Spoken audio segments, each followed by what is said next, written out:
It's such a weird thing because they're going to be exposed to it. You don't want them to be exposed to it. And so I think it's a conversation and a topic that needs to be broached among fathers and sons and daughters. But I don't know, it just doesn't it's hard, it's awkward, it's Yeah. uncomfortable. And yet those are the conversations that need to be had and the reality needs to be shared. Otherwise, they're going to go down the same rabbit hole that many of us did. Yeah. I mean, so I spoke at a parenting conference not too long ago, and something that I shared was like, like how are you supposed to share with your kids this like difficult thing? Like no one wants to have that talk. Like at what Right. age do you have it? Like how do you go about it? And I was like, well, like the how and the when, is that's individualistic in nature. Is like you got to know your kids to a degree, but you got to know that they're going to see it. So if you don't talk about it, what happens is you end up having to answer two questions. Why didn't you tell me?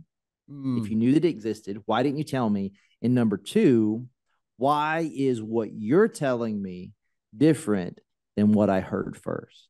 mm. Because I mean that like as someone who is in Christian leadership, I lead a ministry called Finding Hope, and for me, it's my responsibility to tell people the truth, and that's part of the truth. Like I don't get to choose what part of the truth is the whole pie. Right, So I because need to then tell that people isn't the all of it. truth.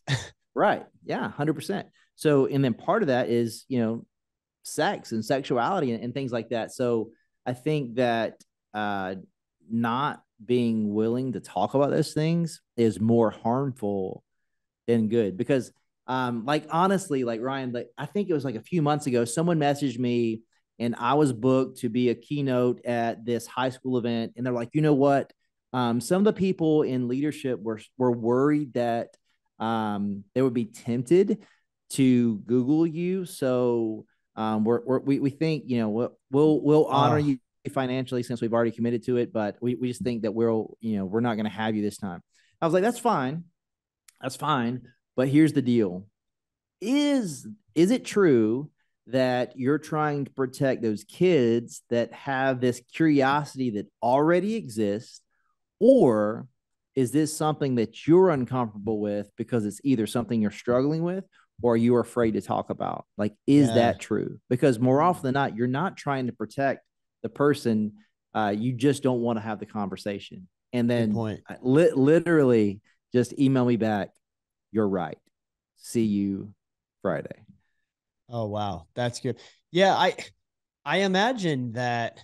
Well, again, like you said, it's uncomfortable. It's awkward to Yeah. talk about these things.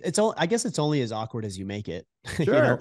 that I've had some sexual type conversations with my oldest son, my two oldest boys in particular, Yeah. and it wasn't weird because I Yeah. chose not to make it weird. Now, Well, maybe they yeah. were uncomfortable with it, but I set the Yeah. precedent of what that conversation was going to A look like. 100%. Because here's the number one thing that parents do wrong. Like, if my son comes to me, it's like, Dad, I saw something, I saw porn. And if I'm like, whoa, bro, you did what? Oh my gosh, get in your room. Like, what were you Yeah. doing? If Yeah. I freak out, they're never going to tell me that again. No. And they're going to believe that they're bad. They did something wrong. Sex is bad. So what you're going to do is you actually miss an opportunity to listen and guide that process. And like, is it going to be uncomfortable? Sure. Like no one like wants to have that talk with their kids, but everyone wants to protect their kids. And that's part of loving them well. It's like, Yeah. I told my oldest son's 4. So I'm like, Cannon, don't touch the stove. It's hot. And then what happens is, best case scenario is his little brother tries to touch the stove and he's like, no, no, no, don't do that. That's hot. Mm. You'll get burned. So why does he do that? Because he trusted me.